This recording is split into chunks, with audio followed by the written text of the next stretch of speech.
Everyone, Peter Zeihan here, coming to you from Richmond, Virginia, at the Jefferson Hotel, which is like ridiculously glorious. Anyway, I wanted to talk about economic development in the United States today, something that's getting a little bit of play because we finally have an industrial policy. Well, I shouldn't say we have an industrial policy for the first time since World War II that's guiding things like semiconductors. And not that that's not important, and not that I don't support that, but there are a lot of really baseline things the United States could do if the goal is more stable and reliable economic growth at all levels. So specifically waterways. Now, moving things by water is less than 1/10 the cost of moving them by land. You can move things at bulk, you can move things at speed over large distances. It really is the way to go. In at least one way, the Jones Act has served at least part of its intended purpose. It has benefited the domestic shipping industry by shielding it from foreign competition. But it has done so at considerable expense to everyone else. By restricting and regulating shipping at America's ports, the Jones Act considerably raises the costs of transporting goods, which in turn raises prices on everything from food to electronics to textiles. In good economic times, the Jones Act is a cost borne by the majority to bolster the fortunes of a few.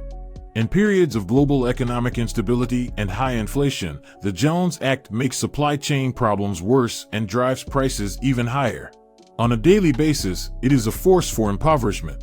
In this video, we see Peter Zeihan break down the negative impact of the Jones Act and its effect on American economic growth, and also how specific geographies miss out from economic reformation because of the Jones Act. However, the United States adopted a law about a century ago called the Jones Act, or the Interstate Commerce Act, if you want to use the technical term.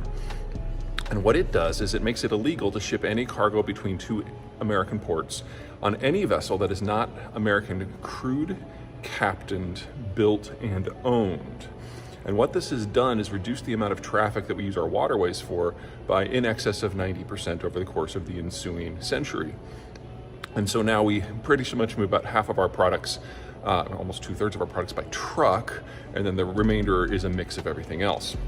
Trucks being the most expensive way to move things over distance by far. Now, for a state like Virginia that is on the Chesapeake, I don't want to say that this has been the kiss of death, but wow, has it ground down their economic opportunities. The Chesapeake Bay is the best, world-class best bay in the world. Has the most frontage in terms of areas for port siting.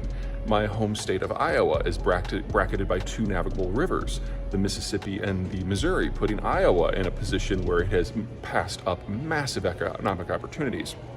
And then for 19 years, I lived in Texas, which has one of the best coastlines in the world and more deep water potential than the entire West Coast combined. Basically, if your state is on a navigable river or an external coast, especially if it's got a good bay like the Chesapeake or New York Sound or San Francisco, you have been missing out on massive amounts of economic activity for decades. The single best thing that the United States could do if the goal was to salvage the status of its second-tier cities and build out manufacturing would be to severely reform the Jones Act. Now, there's an obstacle there. As you know from some of my previous presentations, the United States is going through a period of political reshuffling, and the factions that make up the parties are moving around. The faction that is most in motion is organized labor, and the two issues that organized labor is most concerned about are union membership and immigration. And on the union membership issue, all of the jobs that maintain those Jones Act vessels, those old, slow, inefficient ones that are the only ones allowed to operate, they're all union jobs.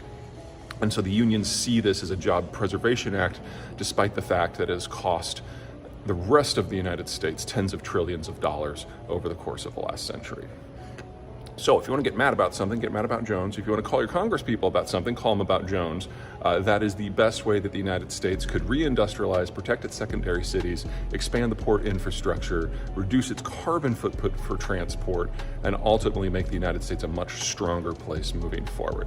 Easy fix. Okay, that's it from me. Until next time. In a true emergency, the Jones Act is a crisis unto itself. After Hurricane Fiona wreaked havoc on Puerto Rico this summer, Jones Act shipping restrictions made it effectively impossible to procure vital supplies, including diesel fuel necessary to power generators. Only after considerable public pressure did the Biden administration waive the rule on a temporary and targeted basis.